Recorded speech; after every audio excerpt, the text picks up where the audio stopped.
The text message was meant for the charming investor she'd been flirting with for 3 months. It went to the most dangerous man in Aurora City instead. And when Kalen Frost, billionaire alpha king of the Silver Moon Pack, read the words, "If I catch you under my sheets, you will," he didn't correct the mistake. He accepted the invitation. Chloe Thorne was 27, broke, and one bad decision away from losing everything. Her public relations firm, if you could still call a one-woman operation running out of a converted laundry room a firm, was circling the drain. 3 clients had jumped ship to Orion Events last quarter. Her landlord had started leaving passive-aggressive, sticky notes on her door. And Loki, her rescue ferret, had chewed through her last good pair of heels that morning, which felt like a metaphor for her entire life. So when the winter solstice masquerade invitation arrived, the most exclusive networking event in Aurora City, Chloe did something she never did. She said yes. Not because she wanted to mingle with aristocrats who smelled like old money and fresh judgment. Not because she enjoyed squeezing into borrowed gowns and pretending she belonged in rooms with chandeliers worth more than her annual revenue. She said yes, because Marcus Webb would be there. Marcus was a senior executive at Orion Events, her direct competitor, and technically the enemy. But he was also tall, dark-haired, and had the kind of smile that made women forget basic survival instincts.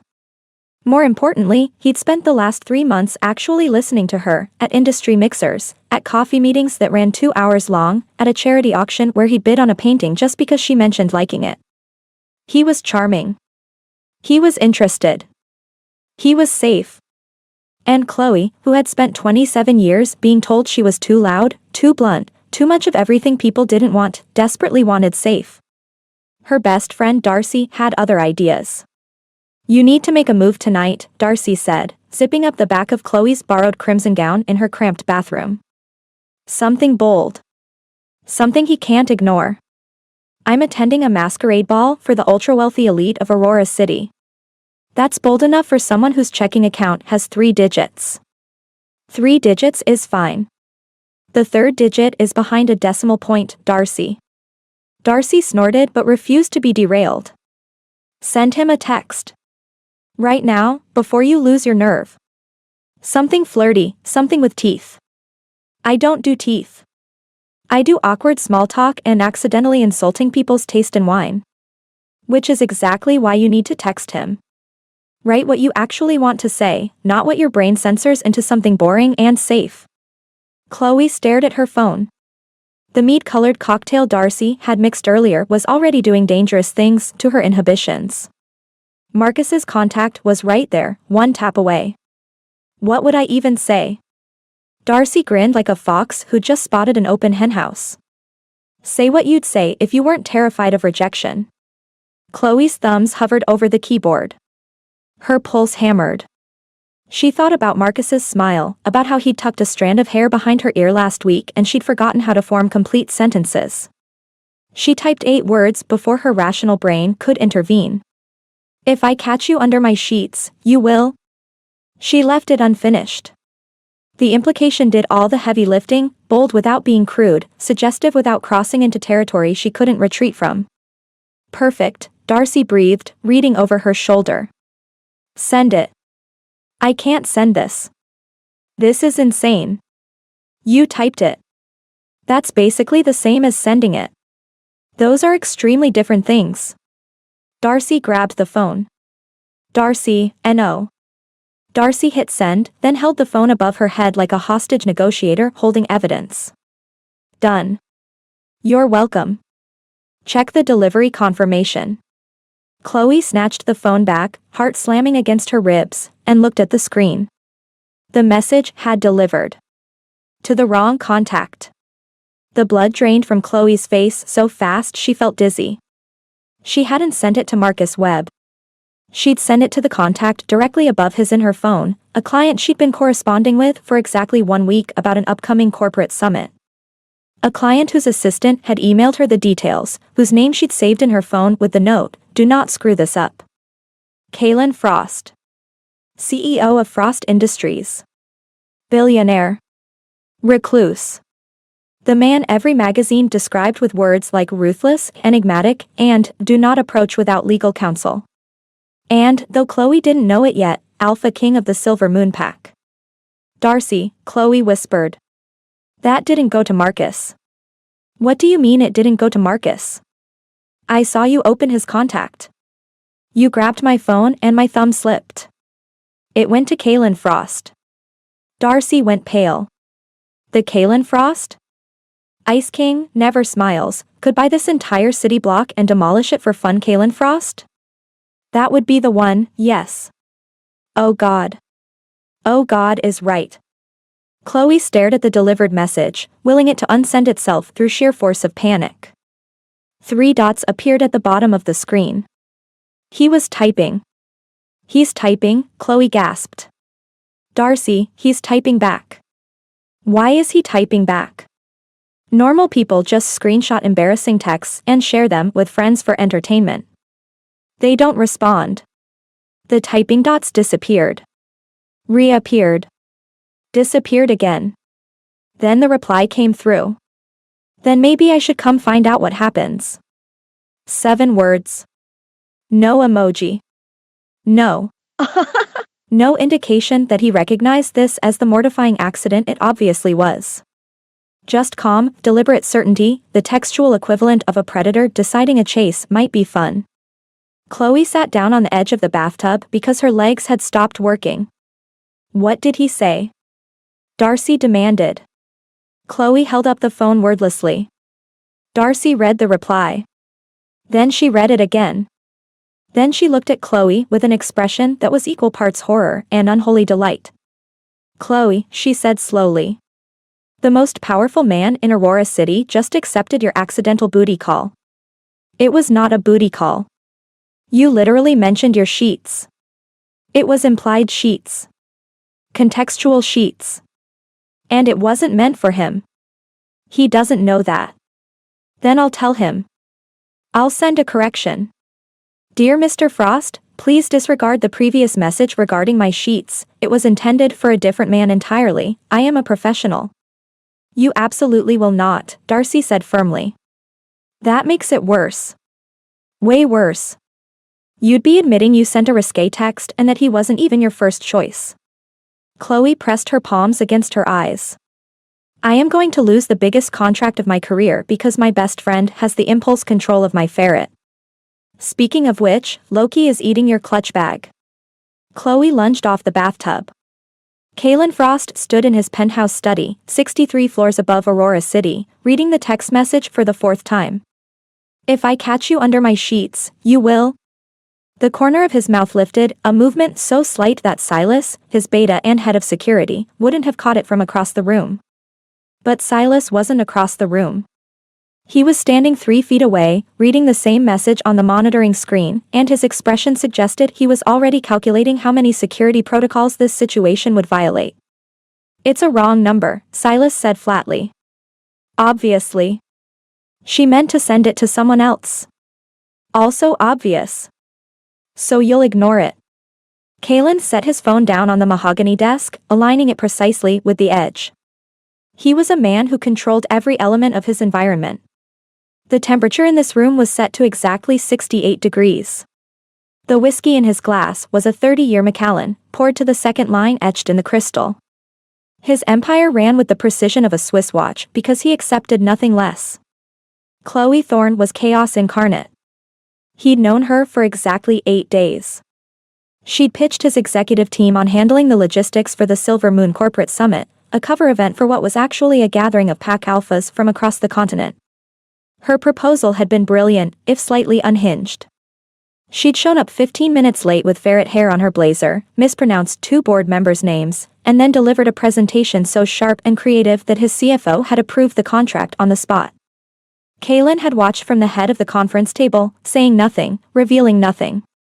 But he'd noticed everything. The way her hands trembled slightly when she spoke, but her voice never wavered. The way she'd caught a factual error in his own company's brief and corrected it without apology. The way she smelled like coffee and vanilla and something electric that made the wolf inside him snap to attention in a way it hadn't in years. He hadn't responded to that instinct. He never responded to instinct. Kaylin Frost operated on strategy, calculation, and absolute control. And then she'd send him a text about her sheets. I already replied, Kaylin said. Silas closed his eyes. A man praying for patience he would not receive. What did you say? That I might come find out.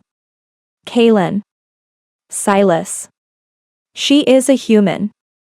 A human contractor you hired 6 days ago. A human who clearly intended that message for someone else, probably that slick publicist from Orion Events she's been seen having coffee with. If you show up at her door based on a misdirected text. I'm not showing up at her door. Silas exhaled with visible relief. I'm taking her to Blackcliff Manor tonight to inspect the summit venue. The relief evaporated. The haunted Gothic estate on the cliff that doesn't have working electricity. The electricity is intermittent. That's different. You want to take a human woman, alone, to a remote, barely functional ancient estate in the middle of the night because she accidentally texted you something suggestive. I want to evaluate whether she can handle high-pressure situations in unpredictable environments. The summit requires someone unflappable. You want to see how she reacts when she's alone with you and there's nowhere to run. Kaylin picked up his whiskey. Those aren't mutually exclusive.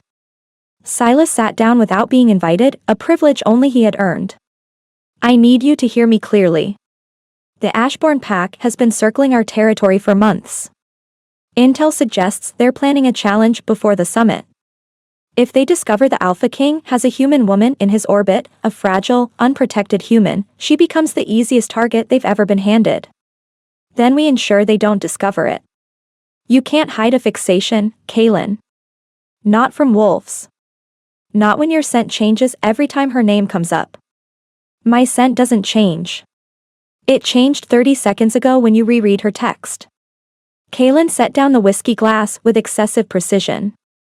Arrange the car. We leave in an hour. This is going to end badly. Most interesting things do. Chloe was stress-eating cheese crackers in her kitchen when her phone rang. The caller ID showed Frost Industries. She answered with the calm professionalism of someone who had definitely not sent her client a scandalous text 40 minutes ago. Chloe Thorne, Public Relations and Event Coordination. How can I help you? Miss Thorne. Kaylin's voice was low, measured, and did absolutely unreasonable things to her nervous system. I need you at the Blackcliff Manor estate tonight. The summit venue requires an on-site evaluation before we proceed. Chloe's brain buffered. Tonight? It's nearly 9 o'clock. Is that a problem? Yes, she wanted to scream. The problem is I sent you a text about my sheets and now you want to take me to a remote location in the dark and I can't tell if this is a business meeting or a horror movie setup. No problem at all, she heard herself say. What time? I'll pick you up in 45 minutes. You're driving? Personally? I prefer to assess situations firsthand. 45 minutes, Ms. Thorne. He hung up. Chloe stared at her phone, then at Loki, who was perched on her kitchen counter gnawing contentedly on a stolen cracker. He's either going to fire me or murder me, she told the ferret. Either way, I should probably change out of this bathrobe. Loki sneezed, which felt like commentary. The black SUV that appeared outside her apartment building at exactly 9:42 p.m. was not a car. It was a statement. Tinted windows, diplomatic plates, and the kind of engine purr that suggested it could outrun most military vehicles. Chloe climbed in wearing her most professional-looking dark pants and a cashmere sweater she'd ironed in genuine panic, only to find Kaylin Frost sitting in the back seat like a king holding court in his throne room. He was devastating up close. The word handsome was technically accurate but felt like describing a hurricane as a windy. Sharp jaw, steel blue eyes, dark hair pushed back from a face that belonged on a coin or a warning label. His charcoal suit fit like it had been engineered by someone who understood that clothing could be a weapon. Miss Thorne. He didn't smile, but something shifted behind his eyes. Amusement, maybe. Or hunger. It was hard to tell with someone whose default expression was, I could ruin your life without raising my voice. Mr. Frost. She sat down, maintaining maximum distance between them on the leather seat. Thank you for the spontaneous venue evaluation opportunity. You seem nervous. I'm not nervous. I'm alert. It's different. Is it? His gaze dropped to her hands. She was clutching her portfolio like a life raft. Chloe forced herself to relax her grip. About the text I sent earlier, she began. What about it? His tone was perfectly neutral. She couldn't tell if he was baiting her or genuinely asking. It was a mistake. It was meant for someone else. A beat of silence. I know, he said. Chloe blinked. You know? You saved my number 6 days ago for a business contract. You've never texted me anything personal before tonight. The message was clearly intended for someone in your personal life. He turned to look out the window, the city lights sliding across his profile. Marcus Webb, I assume. She felt her face ignite. How do you? I make it my business to know who my contractors associate with. Especially when they associate with competitors. Marcus isn't, we're not, that's not relevant to. You're right. It's not. He looked back at her, and the full force of his attention was like staring into a spotlight. What is relevant is that you wrote those words at all. You left the sentence unfinished. That suggests you wanted something badly enough to risk saying it, but not badly enough to commit to what it actually was. Chloe's mouth opened. Closed. Opened again. Are you psychoanalyzing my accidental text message? I'm observing. It's what I do. What you do is run a billion-dollar empire and apparently memorize the personal contacts of freelance event planners. That almost smile appeared again. Just a ghost of movement at the corner of his mouth. You're funnier when you're rattled. I'm hilarious at all times. You just haven't been paying attention. I've been paying attention since the moment you walked into my boardroom with ferret hair on your jacket and told my CFO his budget projections were, and I quote, adorably optimistic. Chloe winced. In my defense, they were. They were. He revised them the next day. The car turned onto a winding road that climbed away from the city, streetlights growing sparse, trees pressing closer on both sides. Chloe watched the darkness thicken and told herself she was not afraid. She was absolutely afraid. How far is this estate? She asked. Another 30 minutes. And it has electricity? Intermittently. Wonderful. Very atmospheric. Perfect for a venue that will host 200 executives. The summit is intimate. 40 attendees, maximum.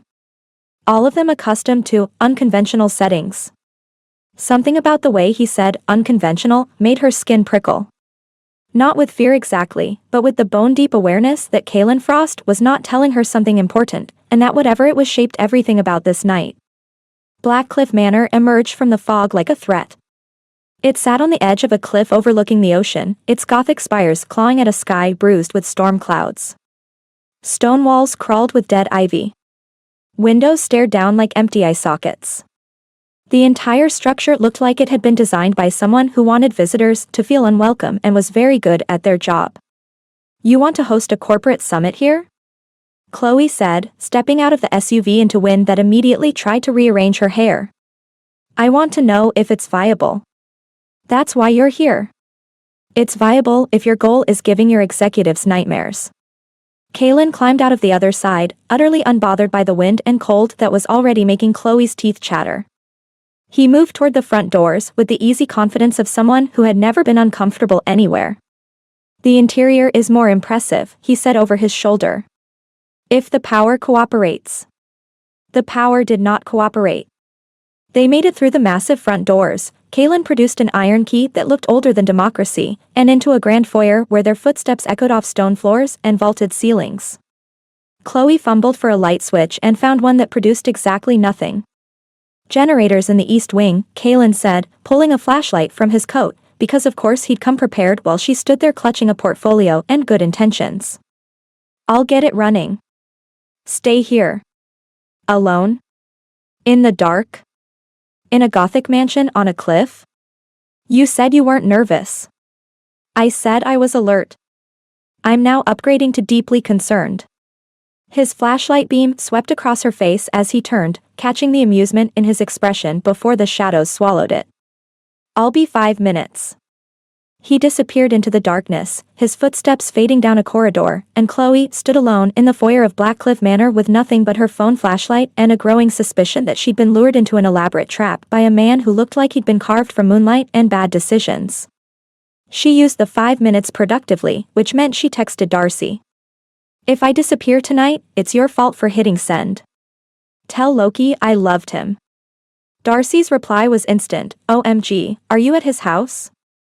Is he hot up close? I'm at a crumbling Gothic estate on a cliff in the middle of nowhere. So romantic. I will haunt you." A deep thrum vibrated through the walls, and the lights flickered on, dim, amber, unreliable, but enough to reveal the manor's interior. And Kaylin hadn't lied. The inside was stunning. Grand staircases curved upward on both sides. A chandelier the size of a small car hung overhead, its crystals catching the unsteady light. Carved wood panels line the walls, depicting forest scenes, wolves running through moonlit trees, figures transforming beneath full moons. Beautiful, if oddly specific. Chloe was examining a particularly detailed carving of a massive wolf when the lights died again. Total darkness. Absolute silence except for the wind hammering the windows and the distant crash of waves against the cliff below. "Mr. Frost," she called. "Nothing." "Kaylin?" A sound from somewhere deep in the manor. Not footsteps. Something heavier, like stone grinding against stone. Chloe's phone flashlight cut a thin beam through the blackness. She swept it across the foyer, down the corridor Kaylin had taken, and saw nothing but empty hallway. Then a crack, sharp and sudden, from directly above. She looked up just in time to see the ceiling beam fracture, a massive timber support splitting along a fault line she should never have been standing beneath. Time slowed the way it does in moments of genuine danger, each second stretching long enough for her brain to calculate the trajectory, the weight, the absolute certainty that she could not move fast enough. Something hit her from the side, not the beam. A body. Arms like iron bands wrapped around her waist and threw her sideways, and she hit the stone floor hard enough to lose her breath just as the beam crashed down exactly where she'd been standing. The impact shook the entire foyer. Dust erupted. Stone cracked. The sound was enormous. And then silence.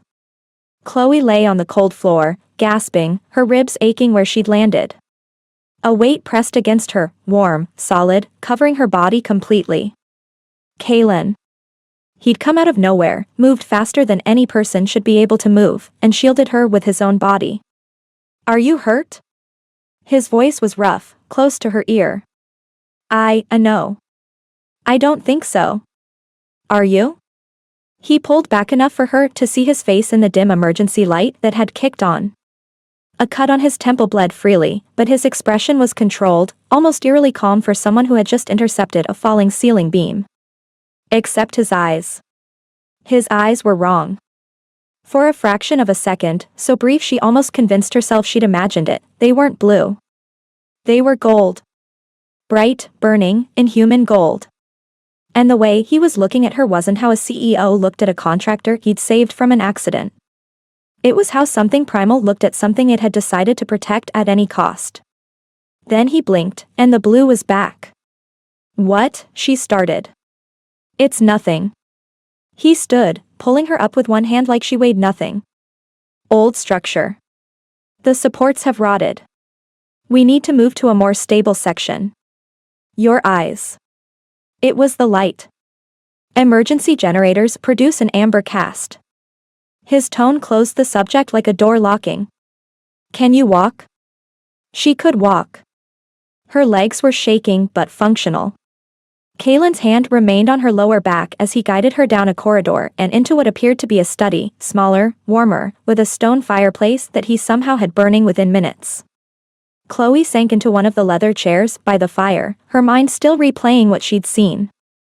Gold eyes. Inhuman speed. A body that had intercepted a timber beam that should have crushed them both. "You moved too fast," she said quietly. Kaylin was crouched by the fire, feeding it with wood from a stack beside the hearth. He didn't look up. Adrenaline. That wasn't adrenaline. No one moves that fast.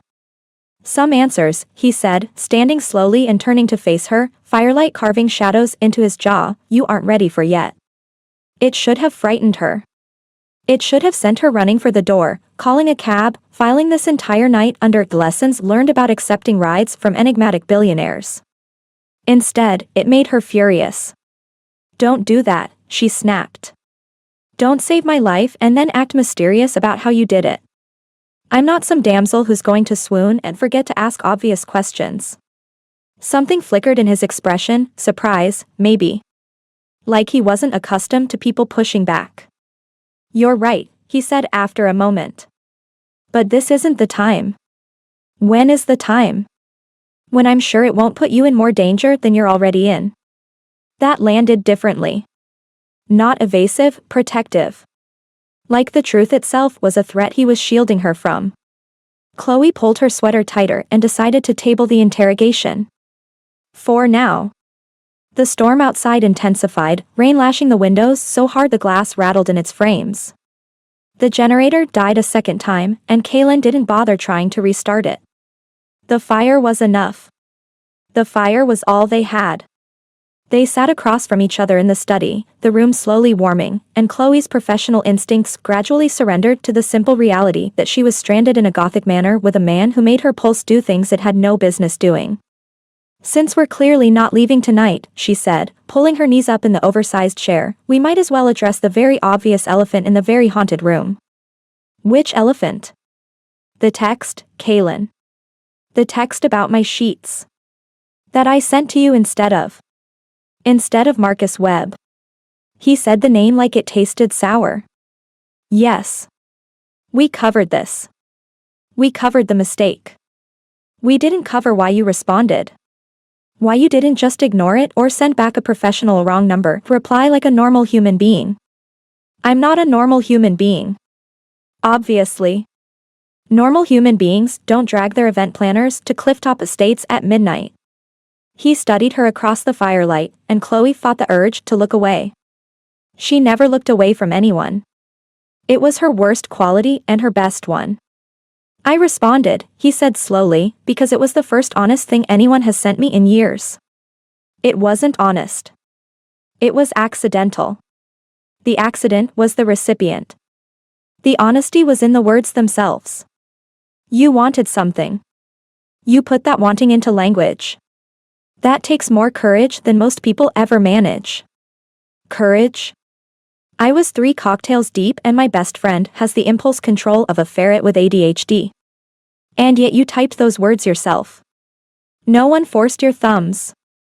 He had her there. Chloe hated when people had her. Fine, she muttered. I typed them. But they were meant for Marcus. Someone I've been interested in. Someone safe. Safe. He repeated the word like it offended him. Safe is not an insult. Safe is someone who doesn't drag you to abandoned manors and dodge falling ceiling beams with superhuman reflexes.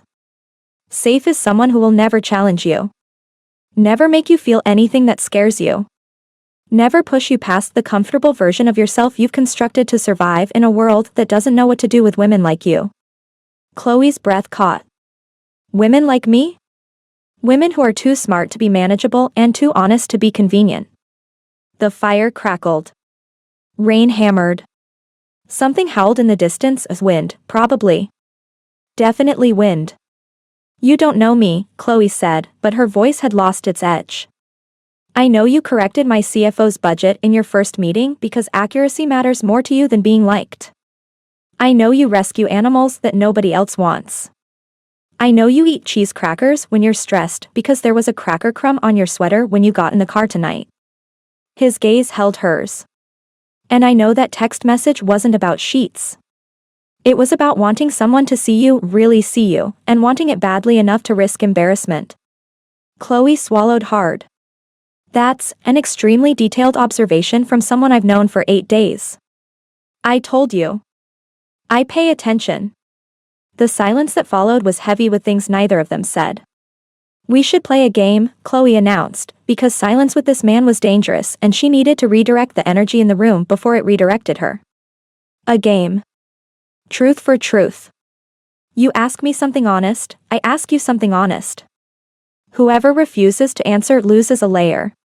She gestured at their clothes. It's freezing. High stakes. Kaylin's expression shifted, not quite a smile, not quite a warning. Something in between that made her stomach flip. You want to play a stripping game with your client in a dark manner during a storm. I want answers. The stripping is just motivation. For whom? Don't flatter yourself. This sweater is cashmere. I have plenty of incentive to keep it. He leaned back in his chair, firelight dancing across features that had no business being that symmetrical. Fine. I'll go first. Why event planning? Easy question. Maybe he was going gentle to start. Because I like controlling chaos. Taking 100 things that could go wrong and making them go right. It's the only area of my life where I feel competent. She paused. My turn. How did you move that fast tonight? Not easy at all. She watched him weigh the question, watched the calculation happen behind those steel blue eyes. Training, he said finally. That's not the whole truth. It's the truth I can give you tonight. You'll have to decide if it's enough. It's not. Then I lose a layer. He removed his suit jacket, folding it over the arm of the chair, and Chloe tried very hard not to notice how the dress shirt underneath did absolutely illegal things to his shoulders. She tried. She failed. My turn, he said. Why Marcus Webb? What does he offer that you actually want? Chloe considered dodging. But she'd made the rules, and she was not a hypocrite. He makes me feel normal. Like I could fit into a life that makes sense, dinner reservations and weekend brunches, and someone who thinks I'm interesting without being overwhelmed by me. Everyone in my life has eventually been overwhelmed by me. That's because everyone in your life has been looking at a bonfire and wishing it were a candle. Chloe's heart did something structurally unsound. Your turn, Kaylin said, as if he hadn't just said the most disarming thing she'd ever heard. Why aren't you married? Or dating? Or doing any of the things billionaires apparently do with their personal lives? Something dark crossed his features. Not anger, something older. Because the people closest to me are in danger. Always. And bringing someone into that danger, someone who doesn't understand the full scope of what they're walking into, is a cruelty I haven't been willing to commit. That sounds lonely. It is. So you just, what? Live in your penthouse with your massive dog and your whiskey collection and pretend that's enough? You know about Titan? Your Instagramiverse assistant mentioned a dog the size of a small lion during our contract meeting. I assumed she was exaggerating. She was not. The almost smile returned. He weighs 230 pounds and is currently terrified of a squirrel that lives on my balcony. Chloe laughed, a real laugh, surprised out of her. My ferret Loki weighs 2 pounds and once terrorized a German shepherd into hiding under a park bench. They should meet. That could be arranged. The way he said it, casually, like future plans were already being made, sent warmth through her that had nothing to do with the fire. My turn, he said. Finish the sentence. What sentence? The one from your text. If I catch you under my sheets, you will. How does it end? The air between them thickened. Chloe felt every heartbeat in her throat. You're asking me to finish a message that was meant for someone else. I'm asking you to finish it for whoever's listening right now. And right now, his voice dropped to something that vibrated through her bones, that's me. Chloe held his gaze. The fire popped. The storm raged. And somewhere deep inside her, a door she'd been keeping locked for years cracked open. If I catch you under my sheets, she said slowly, you will never want to leave. The gold flashed in his eyes again, unmistakable this time, lasting a full 3 seconds before fading back to blue. Kaylin's hands gripped the armrests of his chair like he was physically restraining himself from moving. That, he said roughly, is not something you should say to me unless you mean it. I'm starting to think I mean everything I say to you. That's the problem. It's not a problem. He stood, and the room suddenly felt half its size. It's the first honest thing that's happened to me in a very long time. He crossed to her chair, crouched in front of her, and his hand came up to her face. His palm was impossibly warm. His thumb traced her jaw the way someone might trace the edge of something fragile and irreplaceable. I am going to kiss you, he said quietly. And when I do, things are going to change in ways I can't fully explain to you yet. So if you want to stop this, if you want to go back to Marcus Webb and dinner reservations and a life that makes sense, tell me now. Chloe looked at this impossible man kneeling in front of her in a crumbling manner while a storm tried to tear the world apart outside, and she thought about safe. She thought about sensible. She thought about every choice she'd ever made to avoid exactly this kind of terrifying, irrational, all-consuming risk. Then she leaned forward and kissed him first.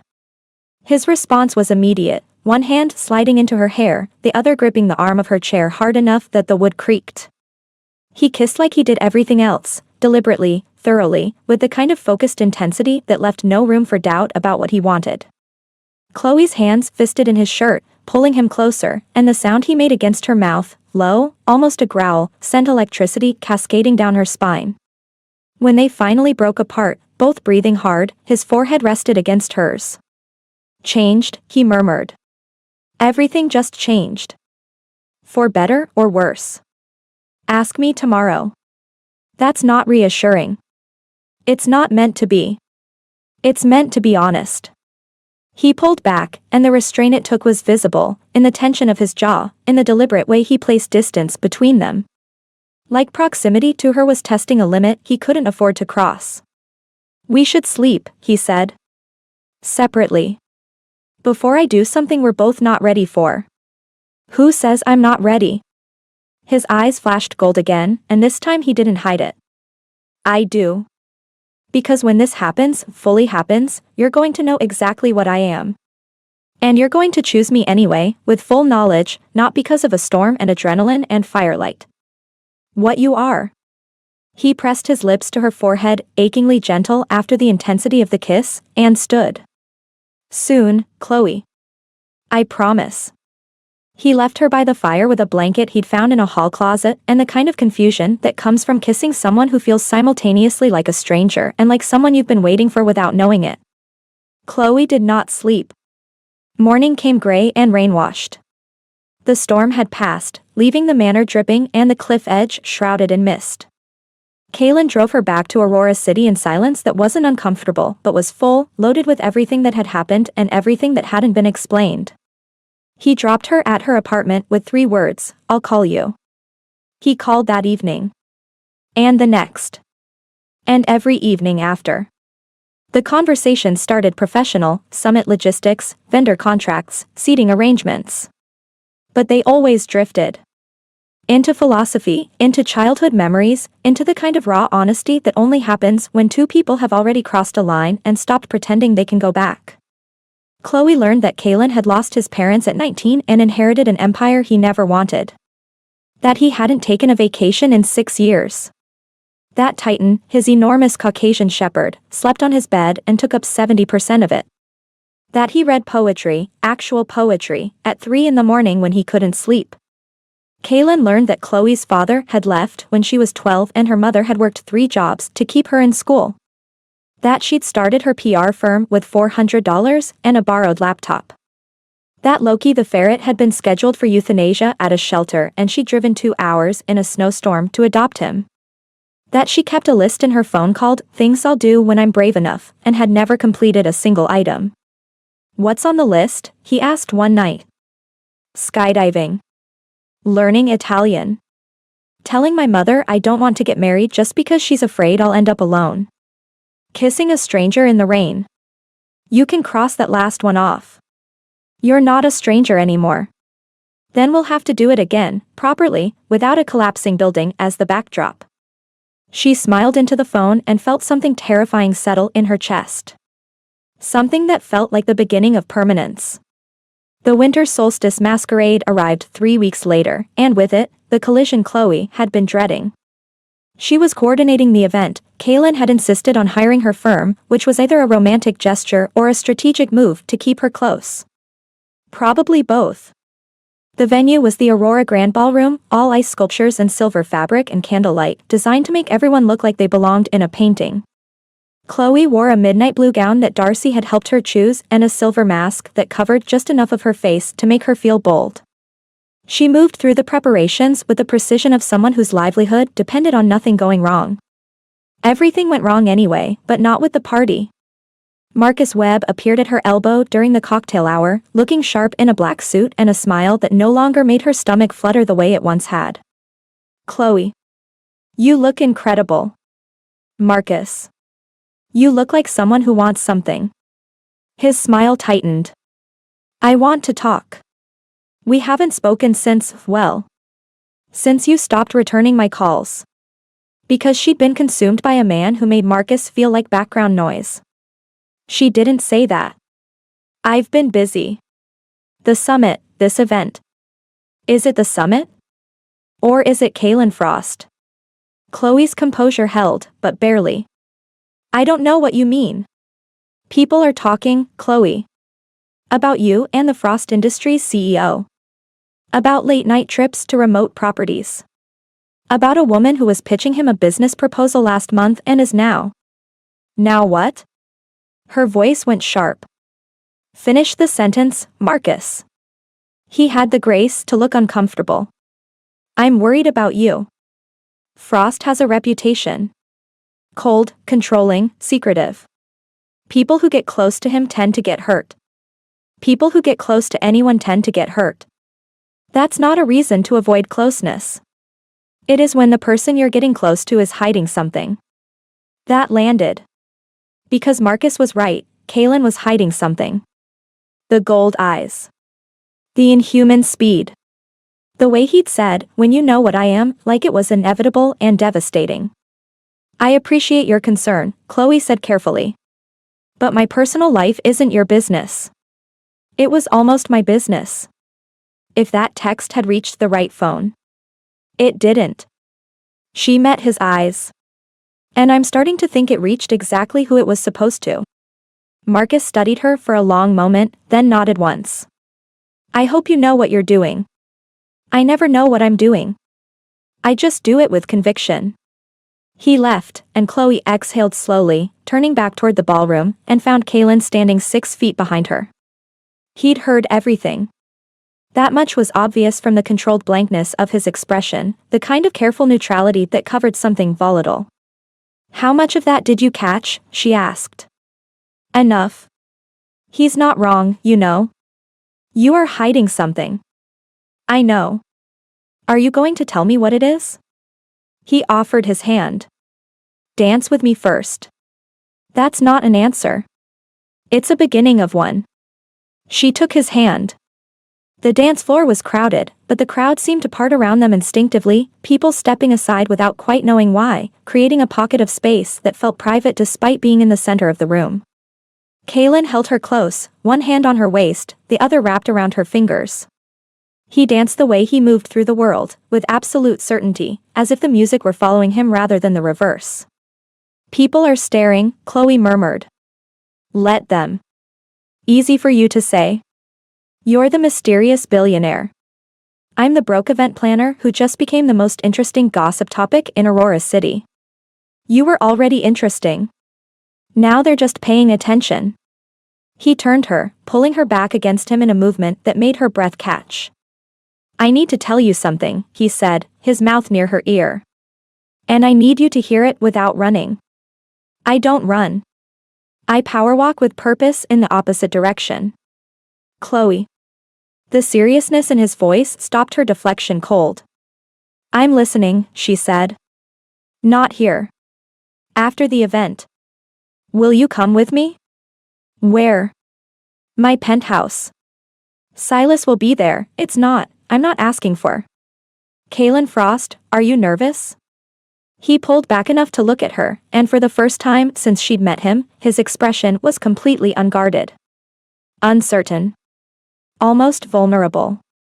"Terrified," he said quietly. Because what I'm about to tell you will either bring you closer or make you leave. And I've realized I can't survive the second option. Chloe's heart hammered so hard she was sure he could hear it. She reached up and straightened his tie, a gesture so intimate and domestic that it surprised them both. "I'll come," she said. "And for the record, I'm very difficult to scare away. I own a ferret that once escaped into a restaurant ventilation system. My threshold for chaos is extremely high." Something in his eyes shifted. Relief, maybe. Or hope. "I'm counting on that," he said. The penthouse occupied the top 3 floors of the Frost Industries tower and looked exactly like Chloe expected a billionaire recluse's home to look: stunning, immaculate, and slightly too empty.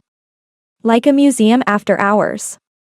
Titan greeted them at the elevator, and Darcy's assistant had not been exaggerating. The Caucasian shepherd was the size of a small bear, with a massive head, thick golden brown fur, and eyes that assessed Chloe with startling intelligence before he shoved his enormous nose into her palm and huffed warm breath across her fingers. "He likes you," Kaylin said, sounding genuinely surprised. "Animals always like me. It's humans I have trouble with. I like you. The jury's still out on whether you qualify as human." She'd meant it as a joke. The way Kaylin went still told her it had landed closer to the truth than she'd intended. Silas was waiting in the living room, standing by the floor-to-ceiling windows with his arms crossed and an expression that suggested he'd rather be anywhere else. He was tall, lean, watchful, the kind of person who tracked every movement in a room and catalogued it for future reference. "Miss Thorne," he said. His tone was polite. His eyes were not. "You must be Silas. Kaylin's mentioned you." "Has he?" It wasn't a question. "He said you're his most trusted advisor and that you'd probably try to talk him out of whatever's about to happen tonight." Silas shot Kaylin a look of undisguised exasperation. "I've been trying to talk him out of this for weeks.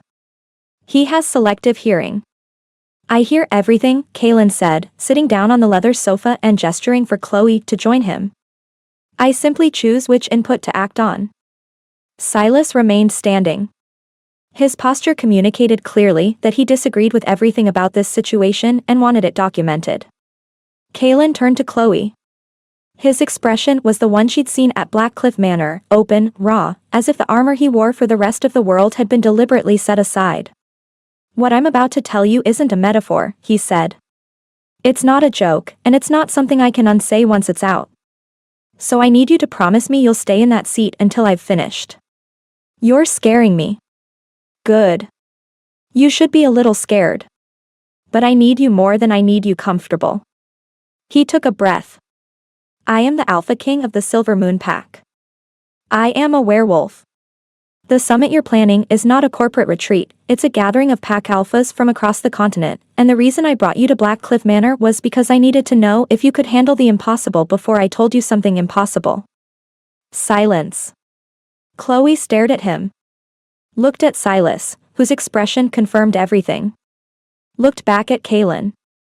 "A werewolf," she said flatly. "Yes. Like a fur, fangs, full moon, the whole thing.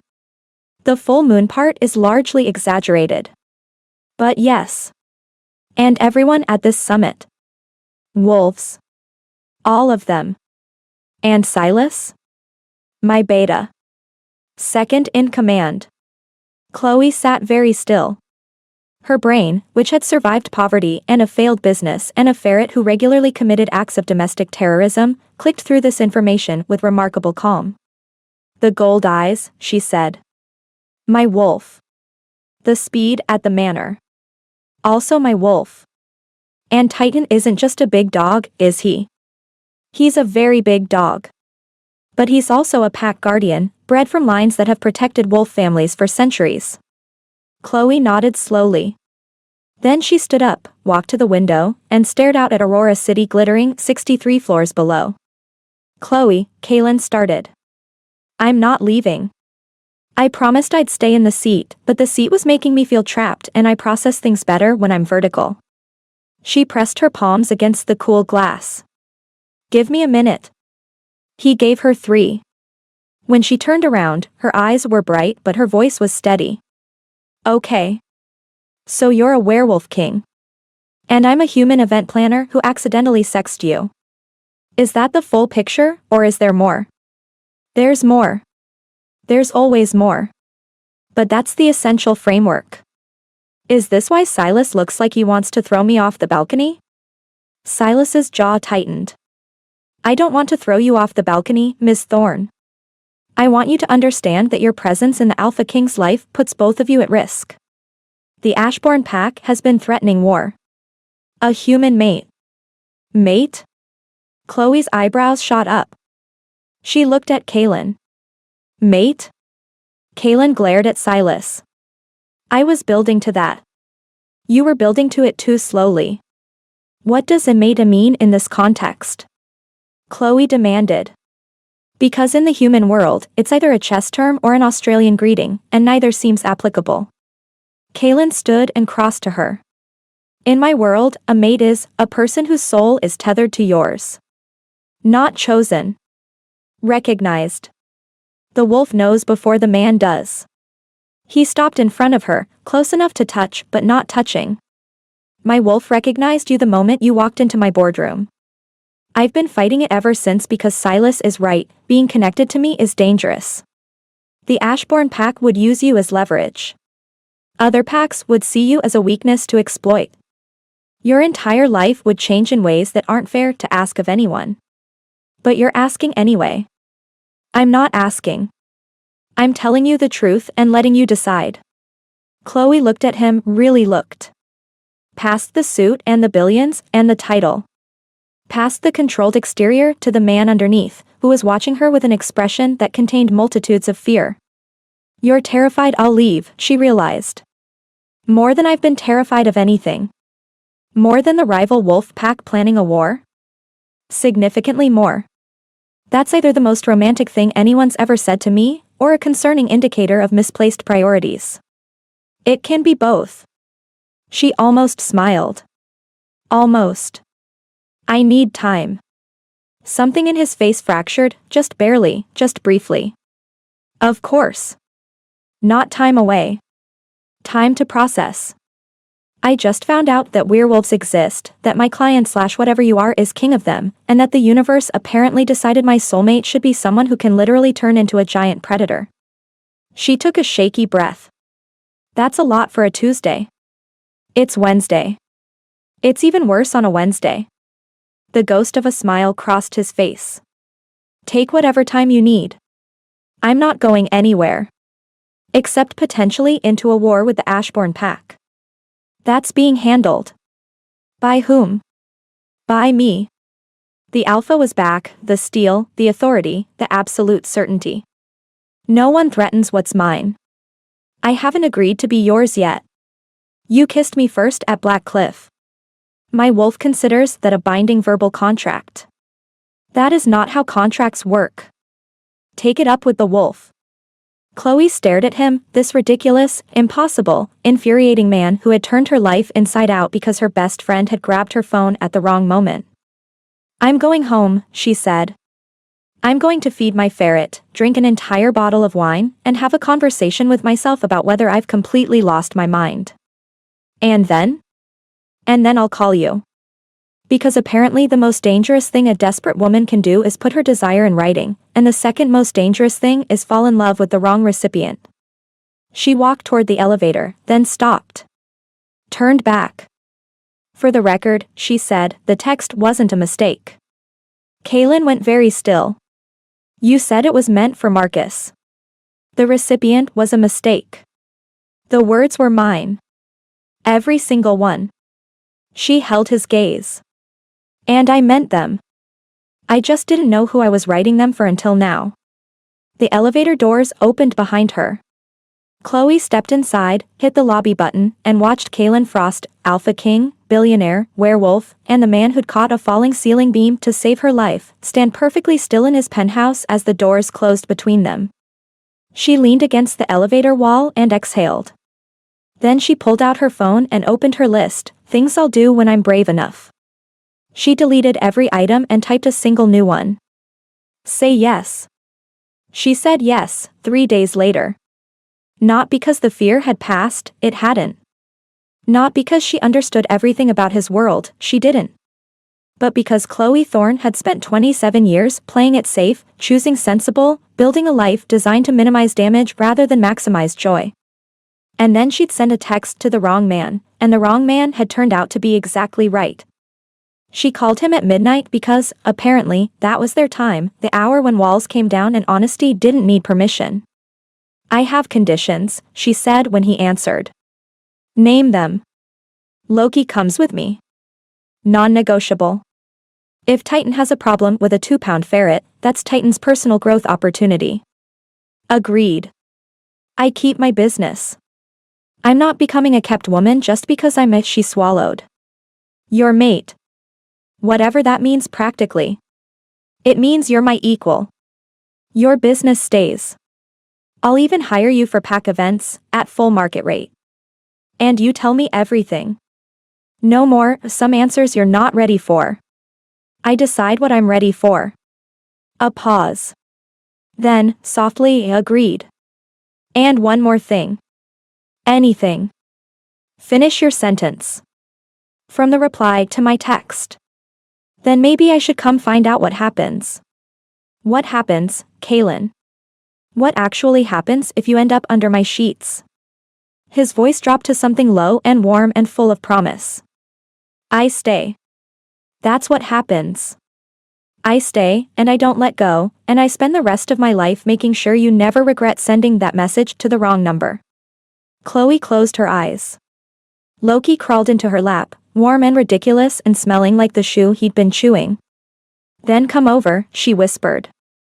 "My window doesn't open, so you'll have to use the front door like a normal person." "I told you. I'm not a normal person." "No. You're not." She smiled in the dark. "You're mine." The summit happened 2 weeks later at Blackcliff Manor, which, with proper electrical work, emergency structural repairs, and Chloe's ruthlessly efficient event coordination, transformed from a gothic horror set piece into something breathtaking. Candlelight instead of fluorescence. Restored wood paneling gleaming with centuries of history. The cliff-edge terrace strung with lights that reflected off the ocean below like scattered stars. 40 alphas from across the continent gathered around a table that Chloe had designed herself, and not a single one of them expected the Alpha King's mate to be a 5'6" human woman in a navy suit who greeted them with a handshake, a direct gaze, and absolutely zero fear. "She's human," the Ashborn Alpha said to Kaylin, loudly enough for the room to hear. It was a challenge. Everyone knew it. Kaylin didn't respond. He looked at Chloe. Chloe smiled, the smile Darcy called her shark smile, the one that preceded professional devastation, and addressed the Ashborn Alpha directly. "I am. And I organized this summit, negotiated the territorial dispute resolution you're about to sign, and personally oversaw the catering, which includes the elk tartare you've been eating for the last 20 minutes. So unless you'd like to question my competence based on my species, I suggest we proceed to the treaty discussion. We're running 4 minutes behind schedule, and I don't do late." Silence. Then the Ashborn Alpha laughed, a real laugh, surprised and grudging. "I see why you chose her," he told Kaylin. "She chose me," Kaylin corrected. "I just had the sense to say yes." They married in the spring, at Blackcliff Manor, because Chloe insisted. "This is where everything changed," she told Kaylin when he suggested literally any other venue. "This crumbling, freezing, electrically unreliable haunted house is where you saved my life and I realized I was falling in love with someone who wasn't even human. We're getting married here or we're not getting married at all. You're terrifyingly sentimental. I'm terrifyingly practical. We already paid for the electrical repairs. Might as well get another event out of it." The ceremony was small. Darcy stood beside Chloe, crying before the vows even started. Silas stood beside Kaylin, still looking mildly disapproving but now in a way that had softened into something resembling resigned affection. Titan sat at the altar like a furry, 230-pound ring-bearer. Loki escaped his carrier during the vows and climbed up Kaylin's leg, settling on his shoulder like an unhinged weasel-shaped parrot. Kaylin didn't flinch. "That ferret is a menace," Silas muttered. "That ferret is family," Chloe corrected. When it came time for the vows, Kaylin pulled a folded piece of paper from his jacket pocket. Not his vows, those he said from memory, steady and sure, promises about forever that he'd clearly been composing long before the proposal. The paper was a screenshot, printed and preserved. Her original text message. If I catch you under my sheets, you will. I've carried this since the night I received it, he said, holding it up for her to see. A message that wasn't meant for me, from a woman who didn't know I existed, containing the most honest words anyone had ever written. He tucked it back into his pocket, the same pocket, over his heart. You never finished the sentence, he said. So I will. If you catch me under your sheets, I will stay. Every night, every morning, every argument about whose turn it is to feed the ferret. I will stay because you are the bravest, sharpest, most impossibly stubborn woman I have ever known, and my wolf recognized what my mind was too cautious to accept, that you were always meant to be mine. Chloe was not going to cry. She was a professional. She ran events for werewolf royalty. She did not cry at her own wedding. She absolutely cried. I had vows prepared, she managed, wiping her eyes with the back of her hand. Very eloquent. Very polished. Darcy helped me edit them 4 times. And I'm throwing them out. Because everything between us started with an accident, and the best things in my life have always been unplanned. She took his hands. I didn't mean to text you. I didn't mean to fall for you. I didn't mean to discover that werewolves exist or that my soulmate has a dog the size of a compact car or that the scariest thing in the world isn't chaos, it's finding someone worth staying still for. Her voice broke. She let it. You asked me once to finish the sentence. Here it is. If I catch you under my sheets, you will never leave. Not because I'm holding you there, but because you finally found someone who sees every version of you, the king, the wolf, the man who reads poetry at 3 a.m., and wants all of them. Equally. Permanently. She squeezed his hands. So stay, Kaylin Frost. Stay, and I promise to keep being too loud, too honest, and too much of everything, because apparently, that's exactly what you've been waiting for. He kissed her before the officiant gave permission, which Chloe later pointed out was technically a procedural violation. I'm the king, Kaylin said against her lips. I am the procedure. That's not how governance works. It is today. And standing in the manor where a falling beam had brought them together, surrounded by wolves and humans and one deeply chaotic ferret, Chloe Thorne became Chloe Frost. Not because fate decided it, or because a text message found the right phone. Because she'd been brave enough to want something. Reckless enough to say it out loud. And lucky enough that the wrong number turned out to be the only right answer she'd ever needed. If you love this story, where one reckless text rewrites a woman's entire destiny, where danger hides behind a billionaire's perfect smile, and where the most powerful alpha king in the world falls for the one woman bold enough to accidentally challenge him, then you've found exactly where you belong. Subscribe now to never miss a story. New tales of fated mates, dangerous secrets, and love that refuses to play by the rules drop every week. Hit that follow button, turn on notifications, and get ready.